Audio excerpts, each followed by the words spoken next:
Welcome to The Watching Dead, the officially unofficial podcast for The Walking Dead and AMC. I'm Jim. And I'm Aaron. I want to see how fast I can say that intro sometime. Because I don't even think about it anymore. It's just like the syllables mean nothing to me. It just rolls out of my mouth. The syllables? Yeah, mean nothing. This week, we're discussing Season 3, Episode 2, titled Sick. What'd you think of the episode? Good.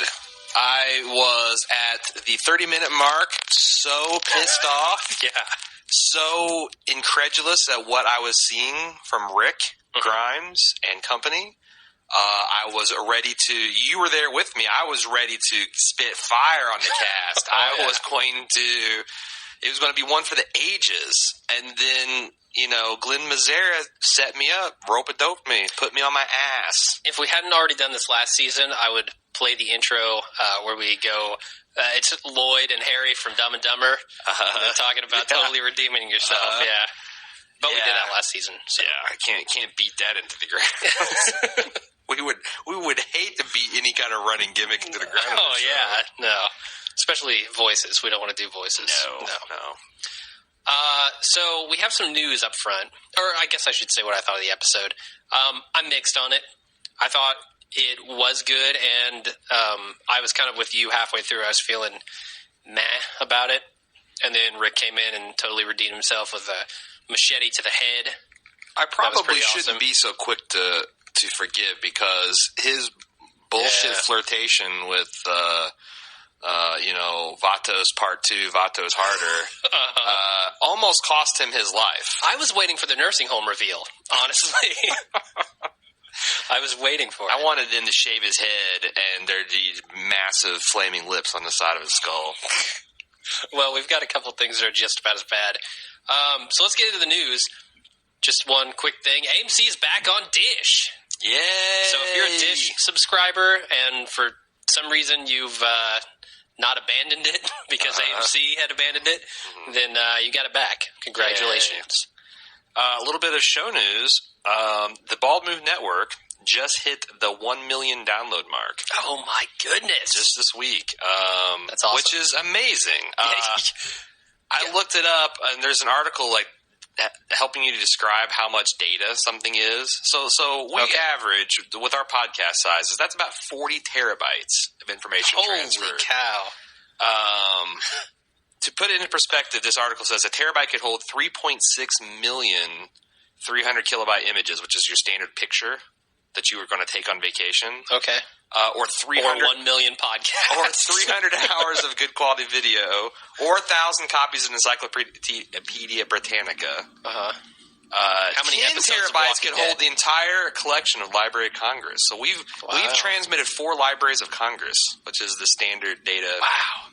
Yeah, it's amazing. I'm totally blown away that we ever hit 1 million. I thought we could podcast for 50 years, right? And we will never hit 1 million downloads. Right.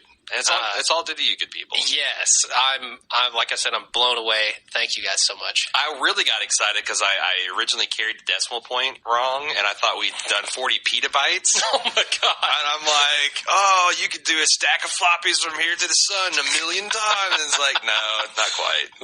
We've transferred more data than Google has.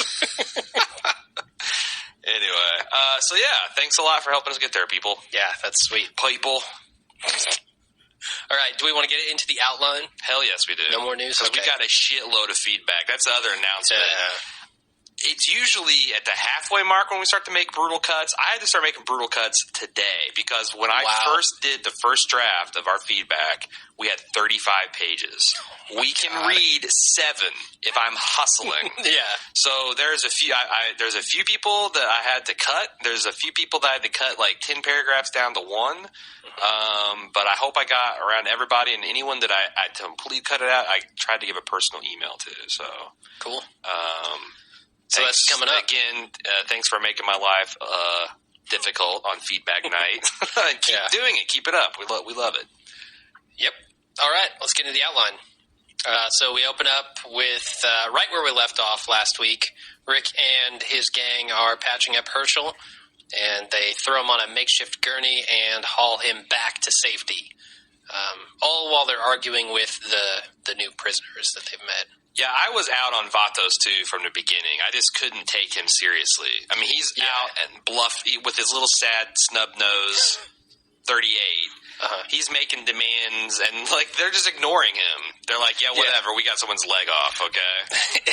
Yeah, which is kind of awesome, because I don't know. I mean, does Rick really see anybody as a threat to him now? Or is Rick, like, the alpha dog? Well, I mean, if that guy, he didn't, I don't know, because I wanted to say he's not dumb, but he kind of is. Like, if he had blown away, he could probably kill one of the people, and then he would instantly die, and so would all the other inmates, because, like, if he shot T-Dog and Daryl had weapons, Oh, yeah. They would not hesitate to get them, so... Yeah. The other thing I wanted to point out is there were way more zombies on the other side of that door than the one dude in the riot gear from last week. I thought so, yeah. That was a little what the fuck for me. Yeah, and with the amount of noise they're making in that scene and them saying, oh, every time we made a single noise in this room, the zombies would try to bust in. Oh, dude, they ran from like 4 or 5 zombies at the end of last episode and shut the door right in their face. So either these zombies have the shortest attention span of all time, or... But that's what I'm saying. They can't because they would have been attracted by the noise, right? I guess. I mean, is this the first evidence we see of a limited zombie budget? I don't know. They're like, but they just had them made up. Shoot the. There are a lot of zombies in this episode. I don't think it was limited zombie budget. No, and the way they do like block shooting, I'm fully convinced that they did that the same day. Did someone like tell the other zombies to go home and they had all their makeup off, and it's like, oh fuck, we had to get this one last scene in. We'll get the guy in a riot gear. We don't have to even put any makeup on him. Just I don't know. So they get back, and Carol immediately goes to work on Herschel, trying to patch up his leg. Apparently, she's learned some skills from Herschel in the past 8 months. That seems legit, and honestly, I'm glad. I'm kind of surprised. Let's say that we're in a computer virus apocalypse, and you and I got in with a group of survivors, and it's vitally important that you know how to write computer code in this computer virus apocalypse. Wow. Don't you think we would have attempted to teach multiple people the basics of the craft? Definitely, yeah. And that's one thing I think the show has done right all along, because we saw that last season with Shane trying to teach people how to shoot. Yeah. Herschel's passing on his skills. I like that. But just one person? They've had 8 months. I would think that multiple people could do basic... He should start at like a training camp. Yeah, right. They've really been on the run the entire time. I guess that's true. From what I gather. I guess that's true. So I don't know when Carol had the time to pick it up, but apparently she did. The prisoners show up, and Rick goes out to talk with them. Daryl first talks with them. They don't like what Daryl's saying. And they get into a big argument. Vatos, too, calls him Gringo.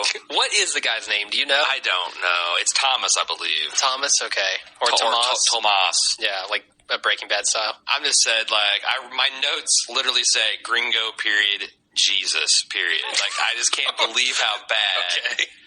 Not like Jesus, like Jesus Christ, I can't believe how bad this dialogue is. Yeah.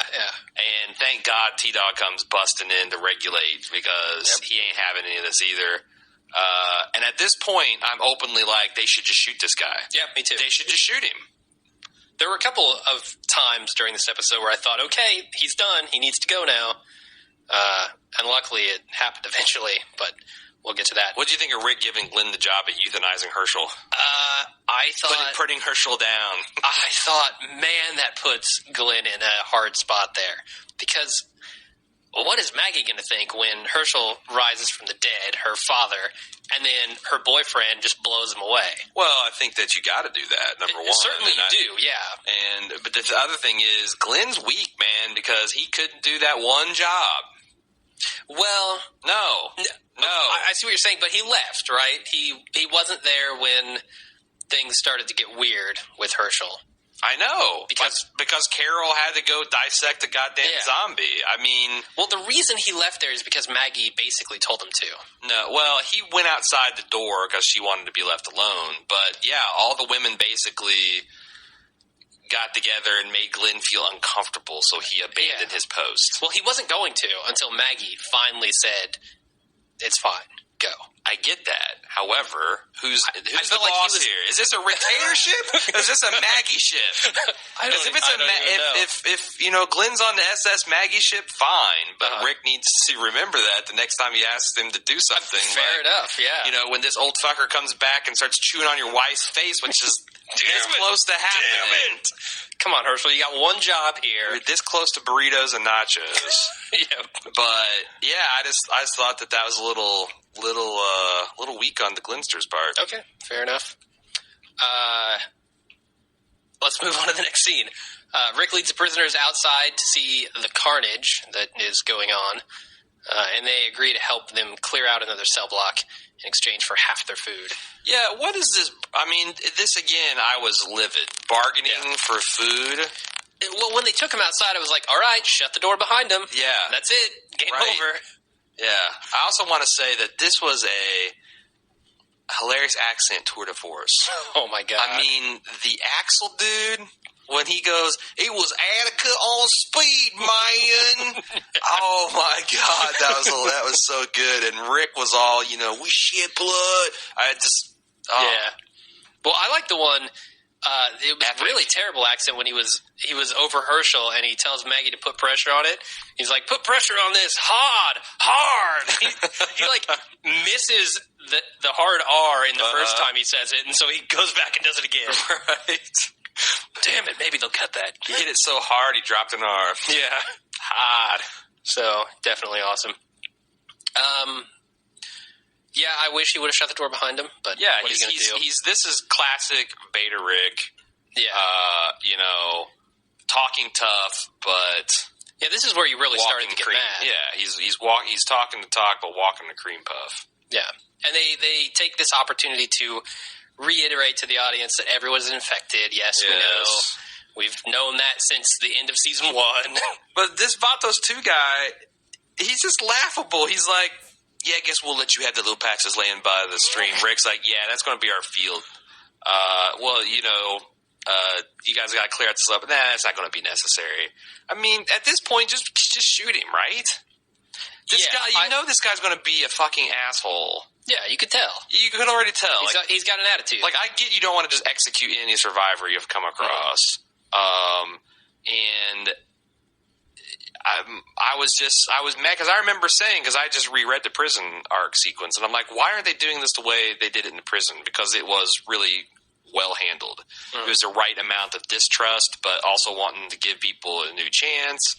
This was just the way they chose to play these two prisoners was just everybody was pretty much screaming, just shoot these guys. Yeah, they're more dangerous than the zombies, and stupid to boot.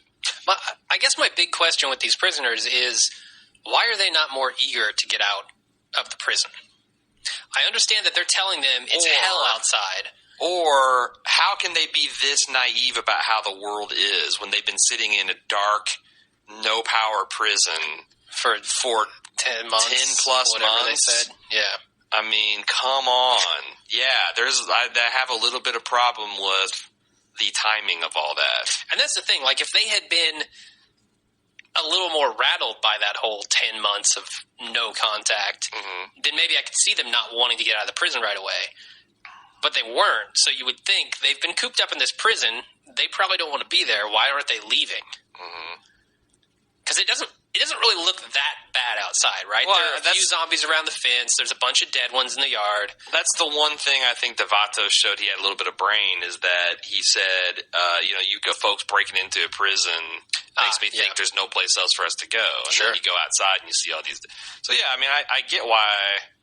I just don't understand why when you've got an armed and clearly determined group of people, you just saw someone chop another dude's leg off. Clearly, there are approximately 0 fucks being given by this group, and they've got weapons. Yeah, and they know how to use them. You just saw that they dispatched 50 of these guys all by themselves. I would think that they would be a little bit more conciliatory. Like, yeah, you know what? There is plenty of prison to go around and plenty of food. And we only got the one gun, and there's only 6 shots, and you got double that amount of people. Yeah. So, I don't know. I don't like this guy, and I thought the actor they had was really shitty too. Yeah, didn't think he was a good actor. Nope. Okay, fair enough. Nope. I literally think he was the guy that missed the cut for the first Vatos casting call. They're like, we're going to keep your resume on file. And here he comes, shows up. Yeah. Probably the best line in the episode, I think, is when Rick tells, what's his face, Mustache Man, you got more food than you got choices. Yeah, right. That was awesome. All right, let's move on. Carol continues to work on Herschel and worries aloud about Lori's baby. Talking about her giving birth soon.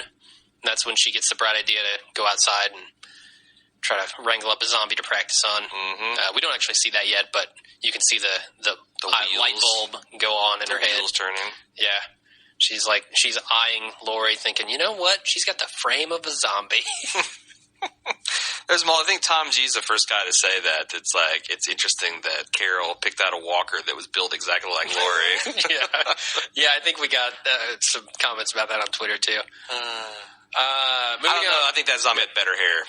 Oh, gosh. It wasn't quite as straw-like and matted down. Rick, Daryl, and T-Dog investigate the food that they've negotiated for, and Rick gets a whiff of something foul. Oh, yeah. I thought that was pretty funny that they've just been shitting in this room. That's right out of the comic book, though. Yeah, and that's pretty much what you'd have to do, right? Again, Vatos, man, he's like, yeah, you can have this bag of corn, maybe some tuna fish, and this freezer full of shit. That's what Rick's like, fine. He's like trying to Pawn Star this guy. Yeah. Best I can do. Hey, we cleared out this prison for you and rescued you and, set you free after 10 months imprisonment. Can we have your food? Bag of corn, can of tuna, best I can do. And Rick is not negotiating here. Let me call my expert, Big Tiny. Rick doesn't negotiate with these guys, though. He's like, no, half the food was a deal. Right, that's the funny thing. It's like, this is literally like a 3-year-old saying, no, you can't have my toy. I just took your toy, now you look like a jackass. They have no power in this situation. Like, I get it when you have a bluff and it's called, okay, but when you're bluffing with your cards in front of you face up and the guy can see, no, I have more cards than you, I've got better cards, it just makes you look like a jackass. Sure. And I don't know. Thank God we didn't have to endure multiple episodes of this guy. Yeah, I'm so glad he's dead. Can you imagine if they'd drawn this out 3 or 4 more episodes with Rick's like, I don't know if I can kill this man. He's and a man. asking Lori every time. What are we, zombies? I mean, yeah, right? He goes back for permission 3 or 4 times. And then Lori first says, how can you kill someone? And then says, why are these people still alive? And then it's like, well, Rick, have you thought about what, Carl Jr. would think? Yeah, they're dangerous, Rick. And then Dale shambles in. Oh, God. All right, moving on. Maggie expresses her doubts that her father's going to live. First to Glenn. I don't want to unlive in this world anymore. Oh, Dale. Catching me off guard, man. You're just piling up the jokes. I started this cast on an empty stomach and 3 fingers of scotch, and I got about a finger and a half left. It's going to be one of those casts. All right. Buckle up. Fair enough. That's more fingers than Merle has. I don't know. He's probably still got 4, at least. So Maggie expresses her doubts to both Glenn and Beth about her father living through this. Why is Maggie so eager to see her father dead this episode? I don't know. Am I right? It felt like she was wishing for him to die. She had Carol's fatalistic family hat on from last season. Yeah. I don't get it. Yeah, I don't. Yeah. I feel like there's a reason for that, but I didn't pick up on it. Yeah, that really is. I mean, it came to a nice character moment later on, but it didn't feel like it was really properly earned. Yeah. Because if anything, Maggie seems like she's a little bit more on the Pollyanna side of, half glass empty, half glass full. Yeah. But I don't know. Beth's in there modifying pants. Maybe she just drove her crazy. I mean, both Beth and Glenn want him to live more than Maggie does in this scene. I don't know. Beth, like, when this fucking zombie got his head blown off, like, went into a suicidal depression. Yeah. So it's really weird to see. I don't know. Like I said, again, not so sure about the episode up at this point. Fair enough. Moving on. Rick and T-Dog get back with food, and Lori gives Rick permission to kill the prisoner. They got a cornucopia. cans in cans. like Yeah. Russian dolls nested together. Cans of corn, cans of cans. 5 cans deep for freshness. So we have a great scene here, right? I mean, this is the scene that we've been waiting to see, where Lori admits that she's a shitty wife and a horrible mother. Thank you. And it's the first smart thing the survivors did this episode. They cuffed Herschel, in case he does come back to life, unlife, whatever. And of course, it's at Rick's behest. I mean, he's kind of the instigator of that, and he's a smart one now. He's doing the things that no one else thinks to do or wants to do. So this is the stuff that he craved from Lori last year. She's absolving him of a murder, saying, I know you've got a good heart. You're not a killer. You got a clean conscience. And Rick just walks off. Mm-hmm. What do you think is going on underneath that sheriff's hat? Can I that he's not wearing refuse to answer that until the end of this episode? Okay. Because I want to talk about that in the final scene, actually. Well, just remember to, because I've got a take on it, too. And I'll bring it up. I've got it in my notes. Okay. So, I guess we'll move on. Rick and Daryl explain how they're going to clear the cell block and exactly how to kill a zombie. I'm glad they gave these detailed directions, which are completely ignored. Yes, I mean... Ain't gotta tell us how to take down a man. That's the thing. I mean, he specifically says, all right, don't break ranks and aim for the head. Right. These guys, I wanted to choke these guys as soon as this next scene starts up, because the shanking scene was the dumbest thing I've seen in a long time. Especially with Axel, like, you want to taste me? Is that what he said? Yeah. You want to taste me? Not only do you want a taste of me, it's just, you want to taste me. It's like, it's a very homoerotic thing to say to a zombie. Huh, all right. It would be weird for a bro to come at me like that. You want to taste me? Yeah, you want to like some drunk guy at a bar comes at you?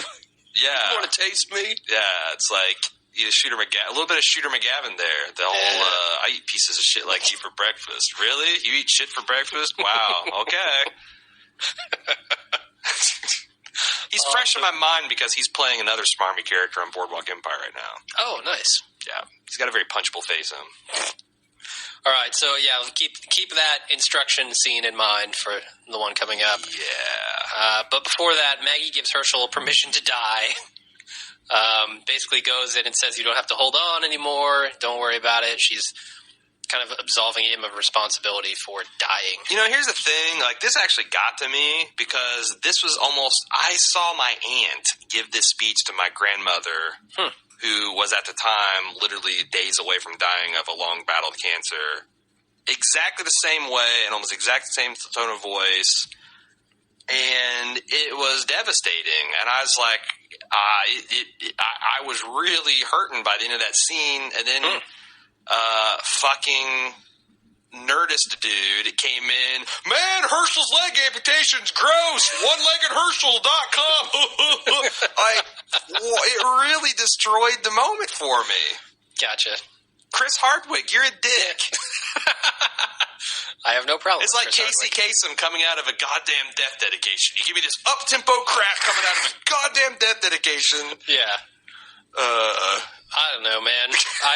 The scene didn't get to me that much. I thought it was a well-acted scene. You're a cyborg, though. I am. I've never seen anything get to you. I've never even seen you get misty-eyed, and I've known you forever. I just don't think it's possible. It's tough. If you're going to go down that road with me, you better bring thunder. What are these human emotions? But, yeah, man. Although I got to say, the movie Big Fish does it to me every time. Really? Oh yeah. Wow. The end of that movie where the dad's I kind of want to make spoiler alert dying. I kind of want to make you watch that Clockwork Orange style just to just pin my eyes open. I want to test your tears to see if they cure cancer or something because there's precious as unicorn's blood. I was going to say unicorn tears. All right, we should probably move on. Yeah, probably. So here's the scene where the idiot prisoners spot a zombie and go buck wild, shanking it. It's a cross between Braveheart and Oz. They're just like... I've not seen Oz, but I assume that's just a prison reference. Yeah. It's just like a bunch of screaming maniacs shanking people. All right. Shiving. Asking if they want a taste of them. I do like how in the next cut of this, we see Daryl telling him none of that prison riot shit. Yeah, right. So I don't know what this scene is trying to tell me. I can't tell if these guys are absolute idiots or if I'm just supposed to think, oh my God, these guys are psychotic. I honestly think this was just an attempt at humor because the show hardly ever gets to do anything funny. And it was kind of funny. Yeah, it was a little bit funny. There were some people, like, we got a lot of feedback saying that a lot of people really dug that. I was like, I was pissed. I was in a pissy frame of mood at this frame of mind at this point. So, but I know Sepinwall mentioned that he thought it was funny. He got a couple chuckles out of it. So, well, I read an interview with Kirkman who said, that was basically in there for comedy. Mm-hmm. But it really, to me, it just set these guys up to be absolute morons. I couldn't help but think these guys are as dumb as a box of rocks. Right. Because Daryl just told them how to kill a zombie. Right. So, Carol shows up. I'm sorry. Nah, I was going to go into like one of those fanboys, like, they should have done it this way. But fuck it. Okay. Carl shows up with a big bag of meds and tells off his mom. Get off my back, bitch. Yeah. It runs off. And then Beth harshes his prepubescent buzz. So at this point, I'm with you. I'm in the frame of mind where I'm thinking, oh man, this episode, I don't know about it. And then here comes Carl, who's been off on his own once again. No one has noticed. No, that's not true. That is true. In the dialogue, they say, like, he was supposed to go and get food, while the other guys, he's supposed to continue transferring the food. But he went off to so he was allowed out. Because I remember we were running like 5 minutes behind real time, and you had gotten a tweet like, "Oh my God, Carl got loose again," and I was like, "Are you fucking kidding me? If this kid escaped from a goddamn cell block without someone noticing, I'm out. I'm out. We're shutting up the podcast. We're rolling it up and gone." Yeah. So he was let out, and then just didn't follow the other group. Yeah. Went for food. I don't think any other group. I think all of the rest of the people went to go and clear out the cell block. Okay. And then he was supposed to go and continue to transfer to food because they had secured that cell block. So he decided to go outside the cell block and get some meds. And honestly, it's a really good thing he did. Otherwise, Herschel probably wouldn't be alive. I mean, his mom's got a point. Yeah. Because he's 13 years old. He's going off alone, and look at what happened when the whole group was together. Now, certainly, she doesn't know all the details. Honestly, Herschel fucked that up. But let me just officially apologize to Lori because I don't want to jump to conclusions when your son wanders off alone. Yeah, maybe it wasn't your fault this time. Mm-hmm. So this was just him being. This is just him being I don't think this is you can pin on Lori being an idiot. This is just him being disobedient. Okay, fair enough. Then let's move on. Rick's team literally puts on a zombie killing clinic here, teaches them how to kill zombies. Mm-hmm. And this is where Big Tiny gets scratched. So predictable, right? Oh, as soon as you saw him start backing away, and oh, he's done. And I don't know, man. This scene it felt so ludicrous because the look on this guy's face as he's backing away. Yeah. I mean, I don't know. It's like literally like it felt like I was watching it felt like I was watching a porn shoot.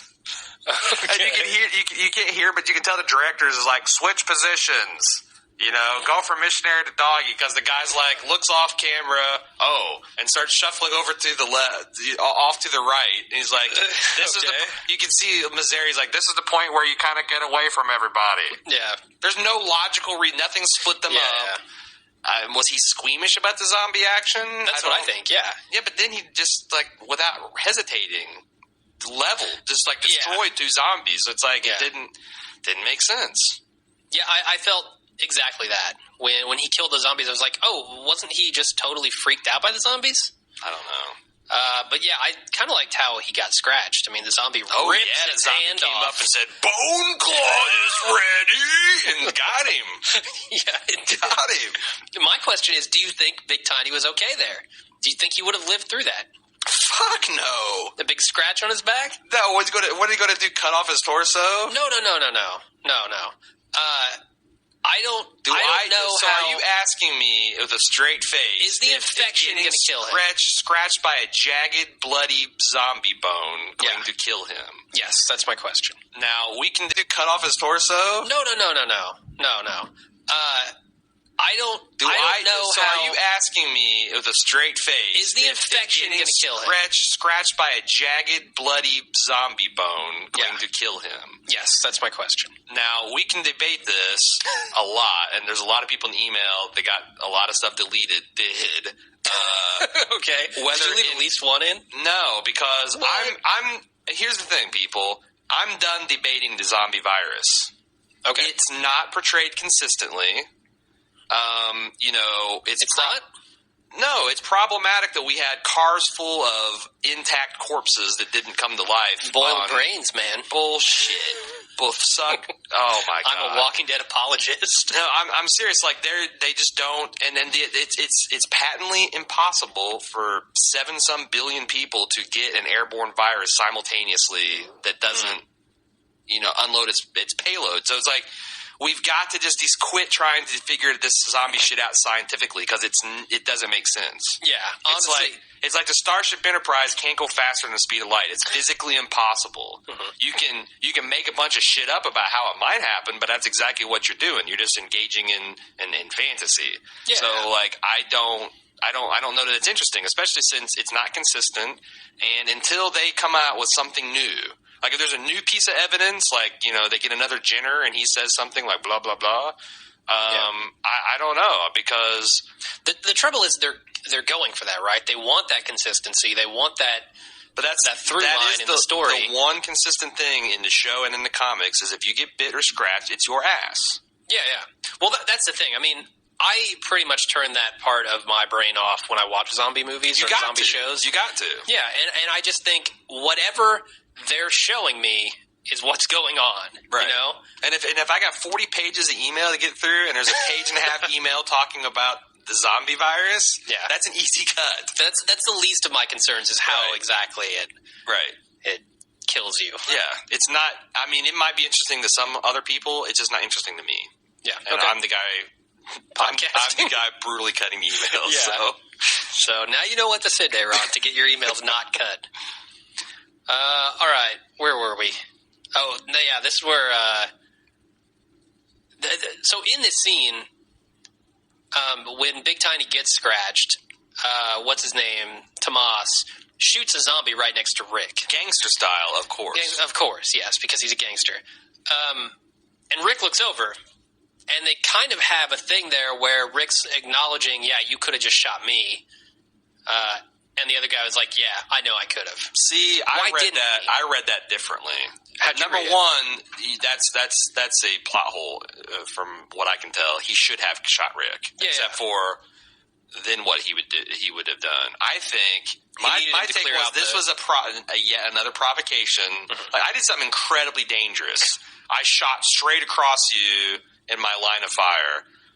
So he's testing Rick. So he's like, what can I do? And you're going to take it. Yeah. And the next time, the next thing was he opened up both doors instead of one. And the next thing, he swung his machete a little bit too close. And the next was... tosses a zombie. I think he was angling for a time where it's like, man, if I can off this, hillbilly and make it seem like an accident, these guys are so pussy, they're just going to take it. Yeah.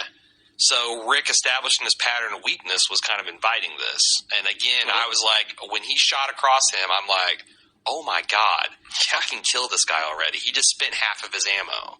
Yeah, and this was right after they were talking about not shooting because it attracts more of them. Mm-hmm. I mean, either way you look at it, it's not smart. Mm-hmm. Moving on, Carol asks Glenn to help her with something outside. We don't really know what it is at this point, but Herschel's at this point stabilized. I'm still saying Glenn. Yeah, because he had no idea what he's doing. Yeah. Glenn is soft. I guess. That's the way you want to read it. I read it as he got permission from Maggie and he was out. So again, who's in charge? Maggie's obviously in charge. If Maggie's in charge, then okay. But Rick told him as the leader. Rick's not putting out. Right? Glenn is still a teenager. So Glenn's one of those dudes. Glenn's one of the dudes when he's out with the guys, he's sneaking away to call, hey, baby, how you doing? No, I miss you so much. Yeah, that's who Glenn is? Definitely. I thought 8 months of winter zombie land would have hardened him up. Not yet. Rick swallowed a bag of cement. Rick got hard. Yeah, he did. Yeah, he really did. The prisoner leader kills Big Tiny. I guess his name is Tomas. Yeah. Vatos 2 is what I'm going with. Vatos 2 kills Big Tiny. Brutally. Is this partially to intimidate Rick? I mean, why does he kill him so psychotically? I don't know. That's how I read it. He's intimidating the guys here. This was me at my max irritated at the episode. Like, he's just going to take it into himself to beat this guy to death. And I'm again, it's like, was he trying to prove himself to Rick? Is he trying to say, don't fuck with me, Rick? I think that's what he's doing, yeah. But like, Rick, he's proving that he's hard. Either that, well, there's also kind of a hint here that this group didn't have a rosy relationship. I mean, being stuck 10 months and it seems like shitting into a freezer with a bunch of dudes. Vatos 2 and Vatos 2 little dude. Mustache man. No, the little guy that ended up trying to with the baseball bat? Yeah. Okay, yeah. Seems like they were running this joint for some reason. The stupidest, least physically imposing characters. Yeah. I mean, I guess Axel's right there, too. I mean, Axel's also, I want to point out, is the only guy that looked like he spent 8 months in a blackout prison not seeing the sun. He's Mustache Man, right? Yeah, I mean, he looks like Val Kilmer out of Tombstone. Yeah. Like, he's almost yellow. That's exactly what I described him as. Really? I think I have in my notes, Tombstone motherfucker. Yeah. He looks like he's dying of the lung, you know? Yeah, definitely. What I was going to say here, my point was, their relationship isn't rosy being stuck in this thing. So maybe him and Big Tiny had kind of a beef, you know? And this was like his opportunity to really get even. Maybe. Just bash his head in. Maybe. So I think there's a lot more involved there than we knew. Mm-hmm. But we'll never find out because both of them are dead. Yep. Moving on. Carol selects a zombie to practice her surgery skills on so that she'll be able to deliver Lori's baby. Okay, can I ask you, have you ever seen someone condescend as hard as Glenn did Carol there? What does he say? Everything you're saying is sane. Oh, yeah. It's totally sane. This plan you've got is sane, Carol. Pat you on the head. Yeah. It's sane. You're not crazy. You're not fucking crazy at all. Rick would have turned around. Don't patronize me. He was, oh my God. This isn't a terrible idea. I mean. Well, it is a terrible idea. And I know you're saying it is. Well, then say it and then be like, no. Let's not open this fucking fence, right? Because we know there's at least one woman zombie. Yep. And Glenn was right there when they killed her. He'd be like, you want to dissect someone? Let me show you. I got a prime uterus right over here. Yeah. And the other thing is, there was like 3 other women I saw. She picked the least fresh looking zombie. Now, again, maybe it's because she's the closest physical human analog to Lori. I don't know. I'm not going to say. But that's what I'm thinking. Yeah, I don't know. And the other thing is, I think I talked about this before. I don't like the angry zombies. I like zombies when they're just like emotionless. Slack-jawed, dead-eyed. They're just going to eat you, and they don't care one way or another. Yeah, I wish that they would tell the actors to tone down because they shouldn't be showing emotion. I don't. No, not at all. The one that killed Big Tiny was really showing emotion. He was pissed off. Oh yeah, right. Yeah. So I'm with you. Bone Claw. Bone Claw. That's what we'll call him. The other thing I was wondering here. So Lori's talking to Herschel last episode about becoming a zombie herself when giving birth, or her baby being a zombie. Do you think there's any foreshadowing here with Carol actually practicing on a zombie? Ooh. I don't know. I hope not, because I've gone on record saying I can't handle that shit. Okay. We've got some bloodthirsty fans. We got some feedback. I would love to see that, man. Yeah, I'm. There's a couple that have agreed with you. Awesome. One was I can't remember who. I'll get to in the feedback, but she's like, it was a woman too, and she's like, she said something like, "I wish Carol had found a pregnant zombie, so then we could see the pregnant zombie fetus squirming around there." And I was like, that's so fucked up. I don't even know what to say. I love it. Yeah. It's what I live for with these zombie movies. I know. All right. Rick's team arrives at the cell block and starts killing the zombies inside. In the process, what's his name? Tomas. Vatos too. Did you have something to say? Were you trying to interrupt me? No, I was going to ask you what you thought of Carol wanting to kill the zombie herself. Oh, well, she probably doesn't get a lot of opportunity to. I don't know. I'm not sure why she wanted to kill it herself. Yeah. I thought it's like that was a weird beat. And I just thought, anyway.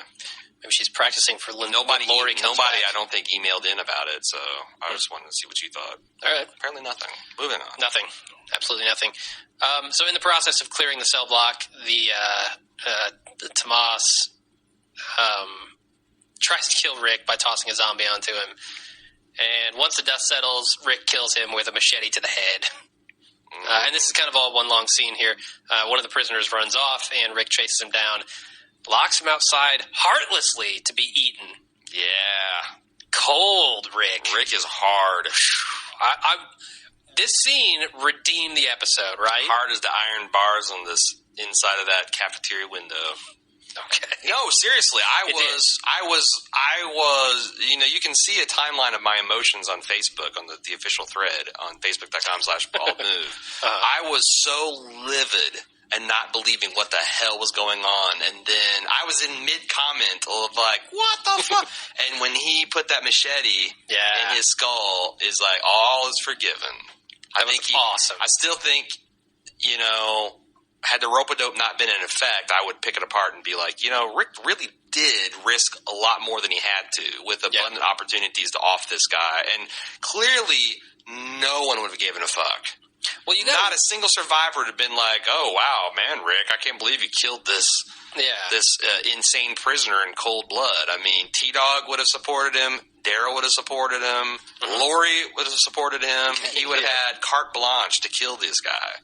I'm wondering how much of this is Rick using these guys to help them clear more of the prison. Because if he's doing that, it's kind of smart to keep these guys around as long as they're not a problem. Well, I think he would have done just as well to shoot Tomas in the face and be like, anybody that wants to act up or act a fool or do anything but do what the hell I want in my dictatorship is going to get the same. Yeah. Or, fair enough. Yeah, you know, or I don't know, like shot him and thrown him out to the zombies and let him watch the zombies rip this dude apart. Yeah, I just felt like there was a balance here where both sides were using each other for an end goal. That's a good point. And then once that threshold was crossed, it was over. Mm-hmm. Rick just had to act. Mm-hmm. So, also love the survivors, how well they fight together. Like Daryl's like, team on the gap, and he rushes over there and rescues Rick. It's great. The action is really good so far this season. And the 8 months that they've been out in the wilderness hunting zombies and scavenging food has really changed these guys, and you can see it and you can feel it in the show. Mm-hmm. And I think that's what's making season 3 so good so far. Mm-hmm. Yeah, I mean, I dig it. I also like, T-Dog seems much more integrated into the group. Yeah, he's getting lines left and right. Yeah, so good stuff. So Herschel nearly fulfills my fantasy of seeing Lori's face bitten off. But he instead deleted a lot of people saying how, various emotions they felt during that. And almost all of them were like, oh my God, I couldn't believe Lori's going to die. It was like expressing disappointment. Yeah. I was calling it. I was like, yes, get her, Herschel, get her. Yeah. And then I screamed no when she lived. Oh God. So we'll save some of this stuff for the feedback section. No, let it out. I literally cut because it was such a universal thing. It was. No, I was just going to talk about. I think it might have been Mad Brew, your co-host on the Night's Watch podcast, who said that this is like prime example of you do not fucking do CPR in the zombie apocalypse. Right? Ever. Right. And that's right on. Yeah. Yeah, I mean, it was hard. I felt like that Lori, that was like a Hail Mary. Yeah. Like, she's getting very, I don't know what you would say, desperate or like, you know, very feeling socially isolated. And, you know, this was her, it almost kind of seems like that's what she wanted, like Rick to come and be like, wow, babe, thanks for, you know, doing the solid. And when that's what, it really crushed her when he wouldn't even give her that. Yeah. And we will talk about that shortly. But in the meantime, Rick has spared the lives of the other two prisoners, one who is willing to beg for his life and one who isn't. And he leaves them in their own cell block. Do you think that the guy who wouldn't beg for his life is going to be a factor later on? I hope so. I like him. I actually like I like Axel too. I mean, I think these guys are useful additions to the cast. Why not? I haven't seen much of like the character of the dude who wouldn't beg for his life. Like, well, other than that fact, we know he's if Axel Axel's seems like reliable. So Axel's a junkie, and what's his name? Oscar. He's a B&E, breaking and entering. So he's a burglar. Okay. Yeah, not necessarily horrible people in the zombie apocalypse. Sure. Yeah, you get some lock picking skills in there. Right. That could be useful. Yeah. So, so can we talk about the tattoos? Do you want to talk about these tattoos? They're great. So Vatos 1, he had a tattoo, right? Didn't he? Do you remember what it was? Well, where it was? He had I think he had a neck tattoo, but his fat enforcer had giant pair of red lips right on the side of his shaved head, which I couldn't get over. And the one like adolescent had a giant marijuana leaf tattooed on his calf. Yeah, and I remember because he was like super uptight. I'm like, man, he's amazingly uptight for some dude with a giant marijuana leaf tattooed on his leg. Yeah, the tattoos in this are kind of ridiculous. What's his face? Wyatt Earp dude has a tattoo of 2 dice on his neck. Really? Yeah. Oh, and then God. what did Tomas have on his neck? Like a heart or something? Some kind of stylized rose. Like, that's not badass. No, I agree. It's not. I don't know, man. It's like, I don't know. Because I said at the time, the Devatos guy, it's like, I've seen lips on the sides of dudes' necks, which is like, okay, whatever. I've never seen lips on the side of your skull. I've never seen a hardened criminal with a rose tattoo on his neck. Yeah. Or dice. What the hell? Yeah. I don't know, man. Cocaine's a hell of a drug, I guess. I did like this last section of the scene here where T-Dog looks over at Oscar. He's like, word of advice. And I thought he was going to say, take every line they'll give you. Right. Because you might not get many. Especially you black dudes. They fuck us. They fuck us in Hollywood, left, right, and center. Should we start a weekly segment called T-Dog's Words of Advice? It would be hilarious if they did like the old He-Man or G.I. Joes where like at the end of the PSAs? show. Yeah. Hey kids, we fought a lot of zombies this week. Nice. So Herschel... But it's not cool to run from your mom. Herschel finally wakes up, and apparently he's going to pull through because he opens his eyes and he gives Rick a big high five there. It'd be super funny if next week it opens up on his funeral ceremony. Oh, God. Thought he was going to pull through. No. But that's about it there. Everybody's happy about Herschel not dying. Except maybe Maggie. I don't know. I didn't see her reaction to it. Damn it, Dad. I told you could die. Carol gets up close and personal with her new zombie friend. Starts undressing and operating. Pretty disgusting scene there. Oh, wow. The sunken hips, man. The sagging flesh. Ugh, it's nasty. And a lot of feedback on this, too. Some of it might have survived. The whole... oh my God, the whole like slow reveal up. And at one point it's like, I'm like, this is AMC. She's going to have underwear on, right? It'd be hilarious though if she wasn't. It was just a giant bite. Like that whole section had been taken out. Yeah, it just gnawed off down to the boat. Or it was just pelvic I wonder what she was doing when the apocalypse hit. Yeah, it just gnawed right down to the pelvis. Yeah. It's not nudity. All right. So someone's watching them from the bushes here, right? Who do you think that is? Do you have any guesses? I would say, if I had to bet money, that it was Merle. Okay. And this goes back to my pre-season thesis that he is fucking with these people, and they yeah, that'd be sweet. All right, let's move on to the last scene here, where Rick and Lori are out, kind of in this, I don't know, glass area, this glass balcony thing, walkway, and they basically, in my opinion, realize that their marriage is over here. Like, they talk about, what are we going to do? Are we going to go get an annulment and fill out all the papers and everything? Yeah, right. And kind of a funny thing, but I think that's what's happening here. And Rick wasn't like, oh, ha-ha, Lori, you're hilarious. I mean, he was just basically like, yeah. That is what happened here, right? I mean, Rick no longer loves her. She doesn't like who he turned into. Is Rick capable of love at this point? I don't think so, no. So I think he's too hard. I mean, that's the thing, is like a lot of people's like, or at least one listener was like, Rick was douchier than he had to be.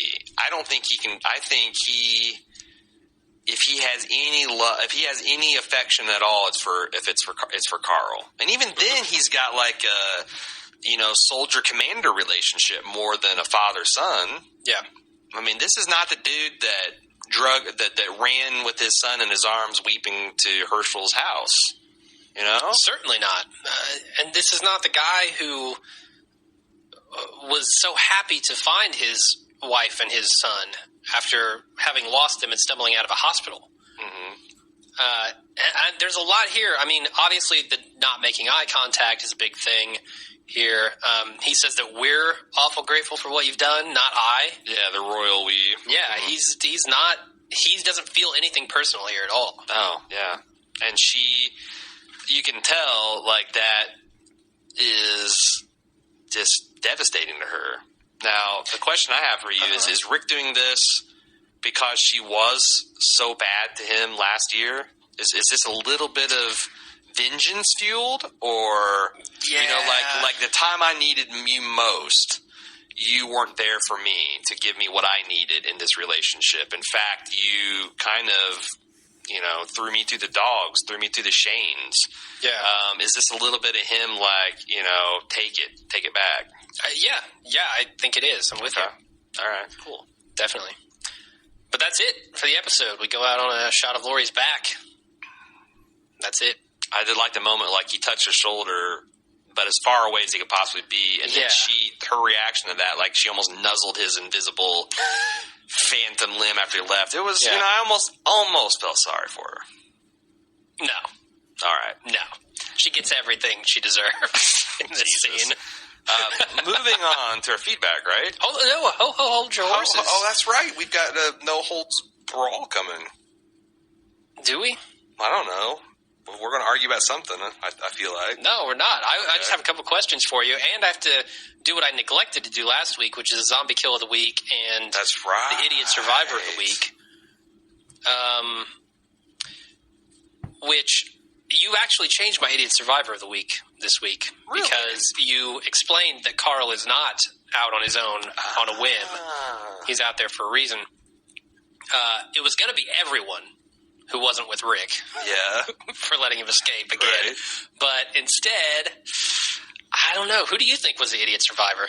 I want to vote for Carol.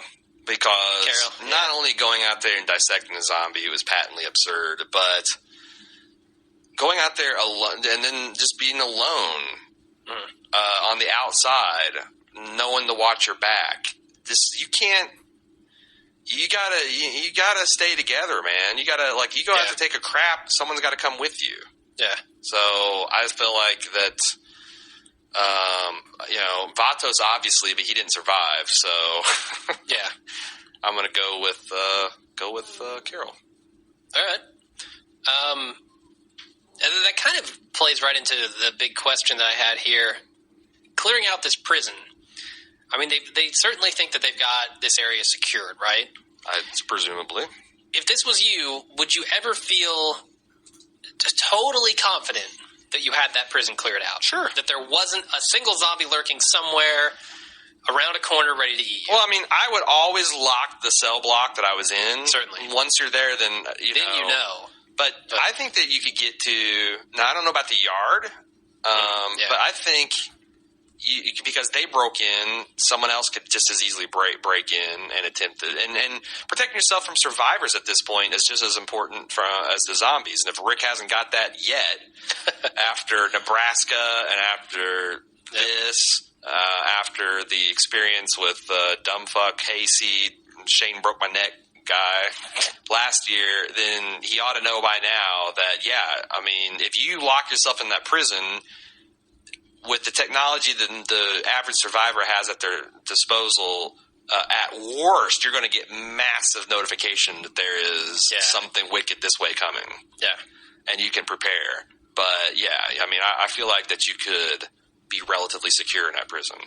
Yeah, I mean, I'm with you. I would lock the cell blocks. And once I'm in a cell block, I know, okay, in a small area, I would feel totally secure. Yes, I know there's nothing in here. Mm-hmm. In the entire prison, I'd always be wondering, did we miss one? Like, dude, I mean, like, if maybe we forgot a broom closet and it got out. I'd get creeped out in a large office building on the weekends, you know? Like, without a zombie apocalypse. I don't think you'd ever really get secure, but I think the way you could solve that is, like, you know, do 2 sweeps a day. Yeah. Have 2 people go out on patrol and just make sure. Check all the doors, check if they're locked, see if anything's changed. Mm-hmm. And I think you could be reasonably certain that you've got no zombies or anything else in there. All right. My other question for you is, what do you think about them not even once cutting over to Andrea and Michonne? I like it. You do? I would be a dick if I'm like, I miss you, Andrea and Michonne, because all through the Game of Thrones, I was like, I'm tired of cutting to Daenerys when there's really no change. There's no progression here. Yeah, I'm with you. I'm glad that they stuck with a main group here. I think it's going to allow them to make this show feel like it's moving faster than it is. Yeah. Because you've got 2 groups, you can split the action between episodes. Now, there's some listeners that didn't like it. Really? Or they're saying they hope they can integrate it better. But my point is, until the story naturally progresses to a point where these stories do interleave, it's dumb to give us, especially now if there's like 15 minutes and you're trying to give us an idea of progression of time, so we don't get too much of the Lord of the Rings effect where you got like, okay, here's everything that happened to Sam and Frodo. Now we're going to leave them for a whole book and go back to the other 6 of the 9 are left. As long as they don't get to that extreme, I think that we'll be fine.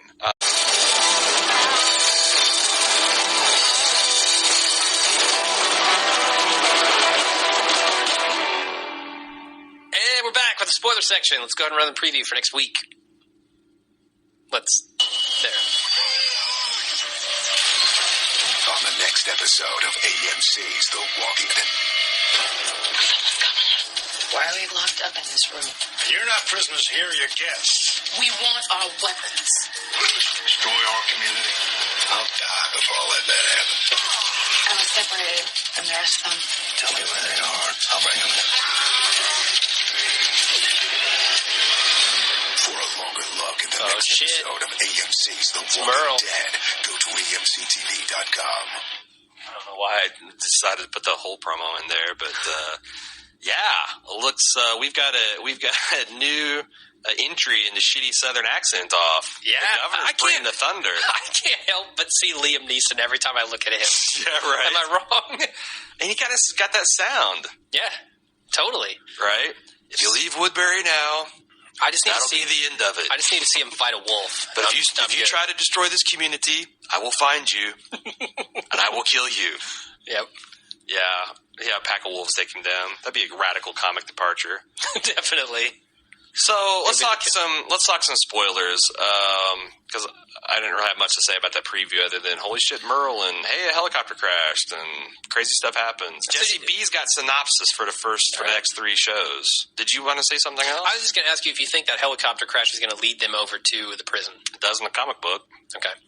It's slightly different the way they're doing it. And Do you think they'll follow? I really like how they're remixing the comic up. Yeah, because I suspect they're going to do certain things, but they're remixing the characters and remixing the situations, and it's still like, even if it unfolds how I expect, it's going to probably be just different enough that I'm surprised. So I like it. Yeah. Kudos on that, Mazera. Episode 303 entitled Walk With Me. The synopsis says, Andrea and Michonne find a new community of survivors. A decision must be made. What do you think the decision is? Whether or not to kill them all. I don't know. Episode 304, Killer Within. The group is severed, placing lives in jeopardy. Merle has a request for the governor. Okay. Bring me the hand of Rick. Probably, yeah. I'd assume it's help me take out Rick, because he's been lurking in the bushes. He's seen Carol. Well, I assume that that's him lurking in the bushes. Mm-hmm. So he's probably going there for an army. Here's the bombshell. Rick 305, say the word. Rick struggles after another loss. Michonne is suspicious of the governor. Lori. No. Who could do... Seriously, though, that's a finale. No, that's a finale. No, she's not a finale. Yes, she is. All right. There's going to be... It's either going to be... You watch. It's either going to be 308 or 313. Okay. Fiesta Tex-Mex music. So, major character death in either 0405, says Jesse B. Looks that way. Yeah. Unless he's trying over a bag of corn. Maybe. Oh, the bag of corn. Zombie blood everywhere. Yeah, I don't have any guesses as to who that could be. So, in the comic, Carol and Lori have this... Like Carol's got this weird idea that she wants to have like a Mormon-style multiple sister-wife relationship with Rick and Lori. Did we not just get done with this shit with Shane? No, but this is a different take. It is. And I didn't believe it because Rick and Lori are kind of on the rocks, unlike in the comics at this point. But Carol and Lori are definitely getting chummy in this episode. They're teasing each other about what a mess they look like. Definitely. So maybe they're gonna just leave Rick out of it. That's a possibility. That wasn't a joke. I was serious. Sister wives not needing the brother husband. Why not? He's not really in the picture anymore. No. So Mike G from New Jersey says, after seeing how Carol is now going to be stepping up to help Lori with the baby, I was wondering if you think that she will either mess up and kill Lori or the baby while trying to deliver it, or Herschel will jump in and save her. Herschel's not going to jump into anything. It's true. One leg. He'll hobble over. Yeah. Carol, but in the end result, the child will die. Carol will be filled with remorse and attempt to bed with her favorite badass rather than trying to get in bed with Lori and Rick. Okay, so who's our favorite badass? Oh, Daryl. He's on my Daryl. Okay, I thought maybe because Rick's putting his name in the badass hat there. Oh yeah, he's the badass of the group now. Rather than trying to get in bed with Rick and Lori, contra to what I said, just like she did in the comic, Dale will reject her, and that's how we will get to see her so filled with regret that she offs herself via Walker suicide. Mm-hmm. What do you guys think? Why would Daryl reject her at this point? Do you think he would take it personally that she fucked up the delivery? I mean, it seems like the odds are you're going to fuck up a delivery if you don't know what you're doing, and it's going to have to be... Yeah. I don't know. There's... Why are we talking about C-section? Is that just like she's trying to prep it? Yeah, or does Lori need to have one? Well, she said in the episode, I think, that Lori's first kid was delivered by C-section. Her second one probably will have to be as well. Okay. So she's I don't think that's true, but it's probably, if there was a problem but that's what with she the first. Said. Yeah. You know. So I'm just quoting the episode. Okay, gotcha. All right. Any other thoughts on that, or moving on? No, I feel like I had something, but you got me sidetracked. All right, cool, awesome. Adam McInn says, they've now dismissed the entire inmate plot by killing the Hispanic honey badger. I guess that's a price we have to pay for fast-paced episodes. He's worried that all the stuff involving the prison survivors is now out the window. I'm not sure that's true. I'm not either. Because it would be interesting if they gave Axel the Thomas role. Yeah. That he seems like this weak and helpless guy who's harmless, and he's actually a lunatic. And honestly, that's what I felt like they were setting us up for. Kinda, yeah. With the harmless act. Which that's why I really like about this remix season, because your first thought is, well, yeah, they're obviously completely abandoning this. I'm saying, hold your horses. It might not be all coast as clear. Maybe that's another loss that we're talking about. Oh, you mean Axel gets hold of somebody? Yeah, Axel kills Beth, or something Could be. like that. Axel kills Herschel. Axel cuts off another leg of maybe Herschel just loses another leg. Do you think they're going to hook up his other leg, No, or the arm on the same side of his body? Not lefty. Do you think they're going to hook up Carl and Beth? Because isn't there kind of that sort of relationship in the prison? Define hookup. Are we talking Jersey Shore hookup? I'm talking what happens in the jail between a couple of the kids. I don't remember who they were exactly. Sophia and Carl, they had like a kind of a sweetheart relationship, but it wasn't like... Yeah. I don't mean about Chicka Wow Wow hookup. Yeah. Am I wanting to see a remake of Kids? No. No, fuck no. But I could Larry see... Clark directing the next episode. But yeah, I think that would be kind of interesting. I like their... I'm trying to put myself in a position. So, like, Beth is, like, supposed to be 17? I think so, yeah. And Carl's looking 13. But he's supposed to be 13, supposedly. So, would a 17-year-old girl in a zombie apocalypse be attracted to a 13-year-old boy? I know that there's like 16, 17-year-old guys would be attracted to 13, 14-year-old girls. But I think she'd be more likely to swoon over Glenn, honestly. Right. And because, it's just because Carl's is so immature, and I feel like girls mature faster anyway, that's going to be, even in zombie apocalypse, a little bit of a bridge too far. I disagree that Carl's too immature. Really? I think Carl's growing up fast he is in this world. But he still acts a little, like the thing with his blow up with his mom. Yeah. Like the correct answer would just be like roll your eyes and walk away. Sure. So anyway, so are you ready for the spoiler? Oh no, there's no like big spoilers. There's no. We got one more, and then Nicole, where she takes us to task. Okay. Rachel from Cleveland says she's got two things she's looking forward to. Glenn and Maggie and the Governor. In the comic, the Governor entertains people of Woodbury by forcing outsiders to fight to the death gladiatorial style. I can't remember where or when, but the run-up to the season premiere, the actors who play Glenn and Maggie both hinted that the relationship might become a liability this season. Yes, they keep each other going, but the Governor knows about the if the Governor knows about the relationship, he might use this to manipulate them. Prediction, Glenn and Maggie are forced to fight each other for Woodbury's entertainment. That would be cool and badass. I don't think you can force them to fight each other, but you could definitely put them in a ring with zombies.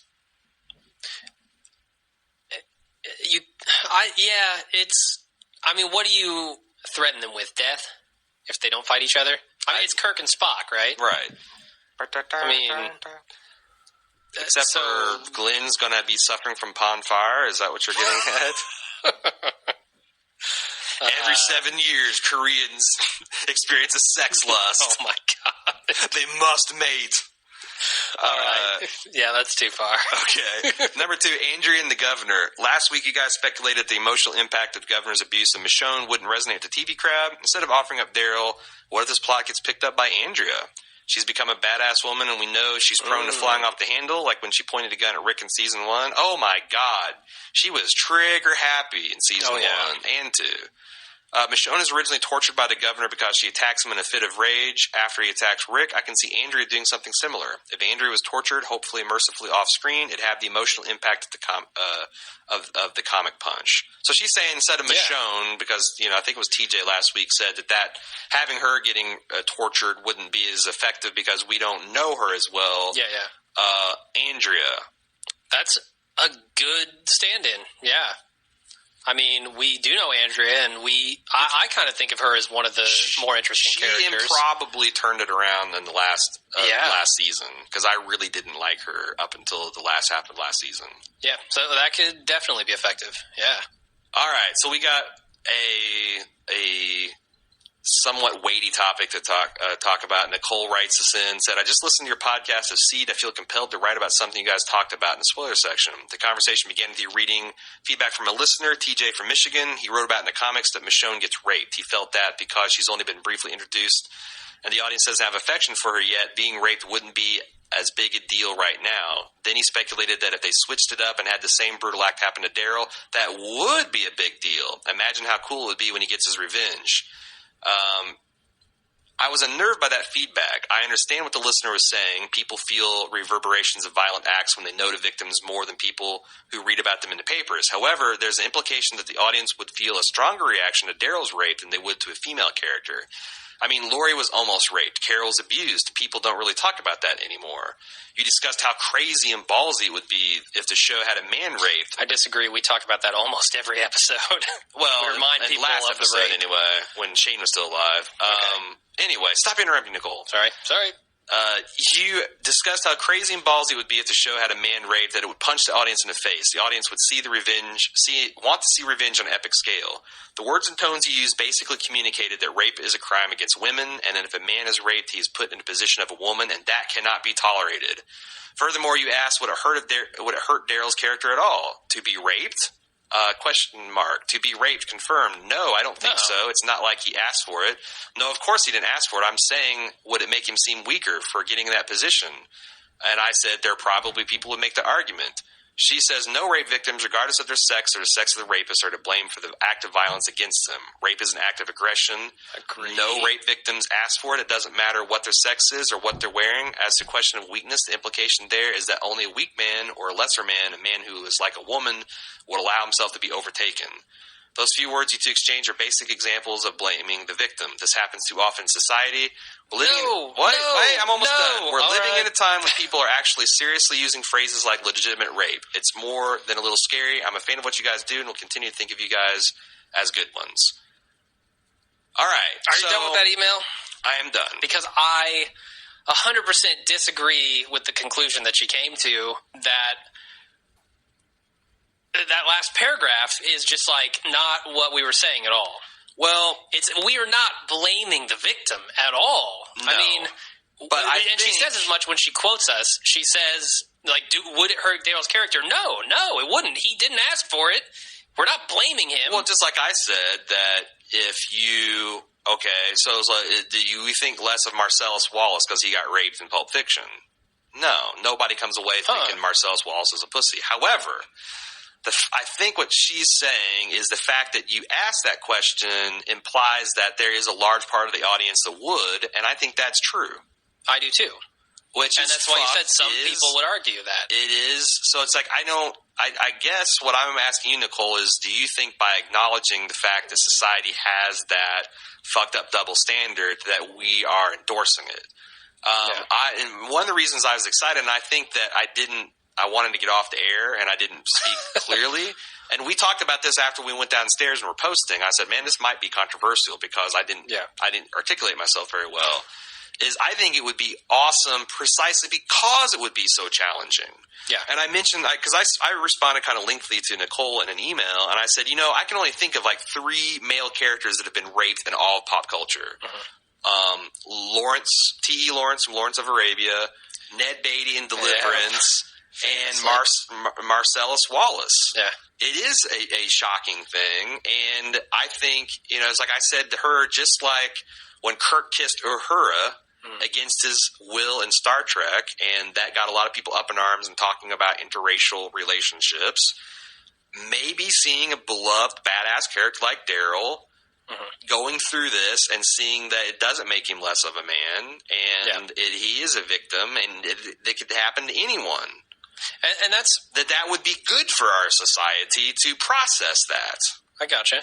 Because, it's like you can't blame society for being primitive in certain areas. It's like it is what it is. The only thing you can hope for is that people have moments of enlightenment where they connect and say, oh, I understand this in a way. Because it's not like, I don't think even the broest of bros making cruel cows rape jokes is really pro-rape. There are people, but, well, man, I don't know, because there's just a lot of fucking rapists out there, honestly. I was going to say, I don't think the sheer number of women that have either been raped or put in situations where they almost got raped or were sexually battered is staggering.